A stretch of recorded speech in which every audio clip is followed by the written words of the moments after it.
یہ کہانی ایک بندر لالہو کی ہے جو انسانوں کی دنیا میں رہتے ہوئے ان سے زیادہ وفادار اور محبت کرنے والا نکلا۔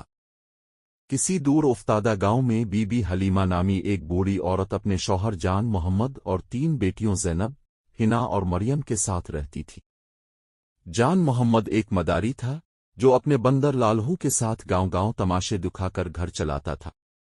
لالہو کو وہ بیٹے کی طرح پالتا تھا اور بی بی حلیمہ بھی اسے بیٹا کہہ کر بلاتی تھی۔ ایک دن جان محمد روزی کی تلاش میں لالہو کے ساتھ دوسرے شہر گیا۔ واپسی پر راستے میں اسے دل کا دورہ پڑا اور وہ راہ چلتے دم توڑ گیا۔ لالہو چیخیں مار مار کر رو رہا تھا، لیکن اب کچھ باقی نہ بچا تھا۔ جب یہ خبر گاؤں پہنچی تو بی بی حلیمہ اور اس کی بیٹیوں پر آسمان ٹوٹ پڑا۔ حلیمہ نے ہمت کی اور فیصلہ کیا کہ وہ سموسے بنا کر بیچے گی۔ لالہو نے اس کے ہاتھ پر ہاتھ رکھ کر ساتھ دینے کا وعدہ کیا۔ انہوں نے ساری رات جاگ کر سموسے بنائے۔ صبح لالہو نے سموسوں کا تھال اٹھایا اور حلیمہ، اس کی بیٹی زینب کے ساتھ بازار کی طرف روانہ ہوا۔ لیکن گاؤں کے چند اوباش لڑکوں نے زینب پر فکرے کسے، اس کے کپڑے پھاڑ دیے اور سموسے زمین پر پھینک دیے۔ لالہو نے ان پر حملہ کیا اور بھگا دیا، مگر زینب شرمندگی کے مارے رو پڑی۔ واپسی پر بی بی حلیمہ ایک گڑھے میں گر کر زخمی ہو گئی۔ کسی نے مدد نہ کی تو ایک سبزی فروش فیروز نے ان کی مدد کی اور گھر پہنچایا۔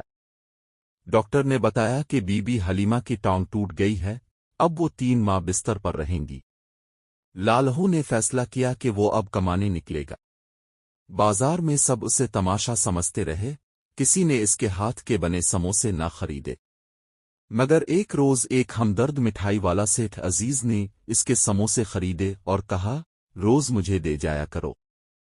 سب کچھ ٹھیک چل رہا تھا کہ اچانک ایک دن لالہو نے دیکھا کہ سبزی فروش فیروز اب بی بی حلیمہ کا ہاتھ مانگنے آ پہنچا ہے۔ حلیمہ نے حالات کے سامنے ہار مان لی اور نکاح کر لیا، مگر لالہو نے جلد ہی محسوس کر لیا کہ فیروز کی نظروں میں ناپاکی ہے، وہ زینب اور حنا پر بری نظر رکھتا ہے۔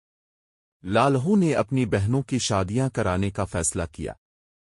اس نے دن کو سموسے بیچے، رات کو درانتی سے لکڑیاں کاٹیں، حتیٰ کہ مداری بن کر ناچنا بھی شروع کر دیا۔ لیکن تقدیر کو کچھ اور منظور تھا۔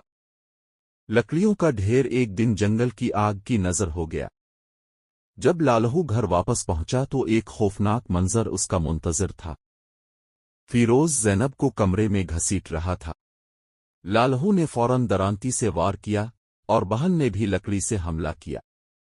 فیروز چیختا چلاتا بھاگ گیا۔ اسی لمحے دروازے پر دستک ہوئی۔ باہر سیٹھ عزیز اپنے 3 بیٹوں کے ساتھ کھڑا تھا، وہ زینب، حنا اور مریم کے رشتے مانگنے آیا تھا۔ سیٹھ نے کہا، مجھے جہیز نہیں چاہیے، صرف ایک شرط ہے، تم، لالہو، میرے بیٹے بن کر میرے ساتھ رہو۔ تم جیسی وفاداری انسانوں میں بھی نایاب ہے۔ لالہو کی آنکھوں میں آنسو آ گئے۔ اس کی بہنوں کی شادیاں ہو گئیں، بی بی حلیمہ خوشی سے اپنی بیٹیوں کے ساتھ چلی گئیں اور لالہو سیٹھ عزیز کے ساتھ بطور بیٹا زندگی گزارنے لگا۔